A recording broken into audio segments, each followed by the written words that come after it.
ಬಳ್ಳಾರಿಯಲ್ಲಿ ಗಣಿಗಾರಿಕೆ ಬಳಿಕ ಅಕ್ರಮ ಮರಳು ದಂಧೆ ಶುರುವಾಗಿದೆ. ಸಿರುಗುಪ್ಪದಲ್ಲಿ ರಾಜಾರೋಷವಾಗಿ ನಡೀತಾ ಇದೆ ಸ್ಯಾಂಡ್ ಮಾಫಿಯಾ.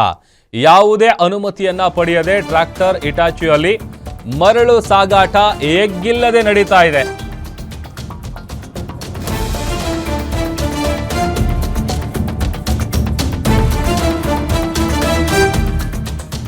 ಬಳ್ಳಾರಿಯಲ್ಲಿ ಗಣಿಗಾರಿಕೆಯ ಬಳಿಕ ಅಕ್ರಮ ಮರಳು ದಂಧೆ ಶುರುವಾಗಿದೆ. ಸಿರುಗುಪ್ಪದಲ್ಲಿ ರಾಜಾರೋಷವಾಗಿ ಸ್ಯಾಂಡ್ ಮಾಫಿಯಾ ನಡೀತಾ ಇದೆ. ಯಾವುದೇ ರೀತಿಯಾದಂಥ ಪರ್ಮಿಷನ್ ಪಡೆಯದೆ ಟ್ರ್ಯಾಕ್ಟರ್ ಇಟಾಚಿಯಲ್ಲಿ ಮರಳು ಸಾಗಾಟ ಎಗ್ಗಿಲ್ಲದೆ ನಡೀತಾ ಇದೆ. ಸಿಂದಿಗೇರಿ ಗ್ರಾಮದ ಕಾಲುವೆ ಬಳಿ ಅಕ್ರಮ ಗ್ರಾವಲ್ ಅನ್ನ ಸಾಗಾಟ ಮಾಡಲಾಗ್ತಾ ಇದೆ.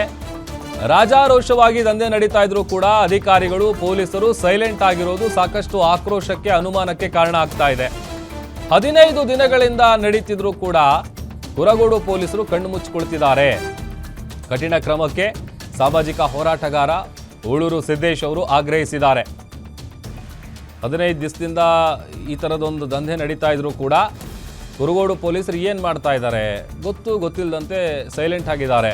ಅವರ ಒಂದು ಸೈಲೆನ್ಸ್ ಏನಿದೆ ಸಾಕಷ್ಟು ಅನುಮಾನಕ್ಕೂ ಕೂಡ ಕಾರಣ ಆಗ್ತಾ ಇದೆ. ಅದೊಂದು ಕಡೆ ಕಠಿಣ ಕ್ರಮವನ್ನು ಜರುಗಿಸಬೇಕು ಅಂತೇಳಿ ಸಾಮಾಜಿಕ ಹೋರಾಟಗಾರ ಆಗ್ರಹಿಸಿದ್ದಾರೆ.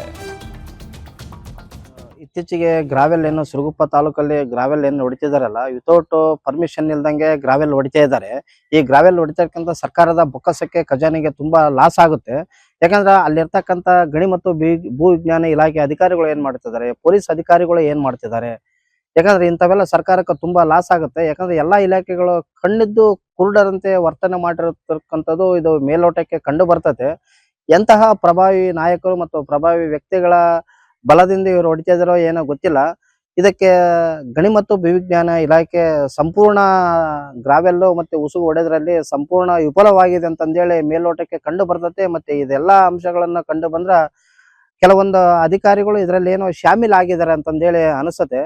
ಯಾಕಂದ್ರ 1 ಟನ್ನಿಗೆ 35 ರೂಪಾಯಿ ಆಗುತ್ತೆ. ಇದ್ರಂಗ 35 ಟನ್ನಿಗೆ 1050 ರೂಪಾಯಿ ಆಗುತ್ತೆ. ಇದ್ರಂಗ ದಿನ ಒಂದು 100 ಟ್ರ್ಯಾಕ್ಟರ್ಗೆ ಹೊಡೆದ್ರೆ 100 ಟ್ರ್ಯಾಕ್ಟರ್ 100 ಲಾರಿ ಹೊಡೆದ್ರೆ ಒಂದು ದಿನಕ್ಕೆ 1,05,000 ರೂಪಾಯಿ ಸರ್ಕಾರಕ್ಕೆ ಲಾಸ್ ಆಗುತ್ತೆ ರಾಯಲ್ಟಿ.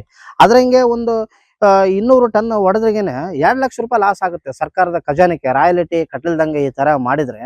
ಯಾಕಂದ್ರೆ ಏನೇ ಒಂದು ಪರ್ಮಿಷನ್ ತಗೊಂಡು ಮಾಡ್ಬೇಕು, ಈ ತರ ಮಾಡ್ಲಪ್ಪ ಅಂದ್ರಗೇನೆ ಇದು ಲಾಸ್ ಆಗುತ್ತೆ. 4-5 ಟ್ರ್ಯಾಕ್ಟರ್ಗಳು ಲಾರಿಗಳು ಇಟಾಚಿಗಳು ಈ ತರ ಇಟ್ಟು ರಾಜಾರೋಷವಾಗಿ ಗ್ರಾವೆಲ್ ಕೆಲಸ ಮಾಡ್ತಿದಾರೆ ಅಂತಂದ್ರೆ ಅಲ್ಲಿ ಆಡಳಿತ ತಾಲೂಕು ಆಡಳಿತ ಇದೇನೋ, ಪೊಲೀಸ್ ಇಲಾಖೆ ಇದೇನೋ, ಗಣಿ ಮತ್ತು ಭೂವಿಜ್ಞಾನ ಇಲಾಖೆ ಅಸಲ ಕಾಣ್ತಾನೆ ಇಲ್ಲ.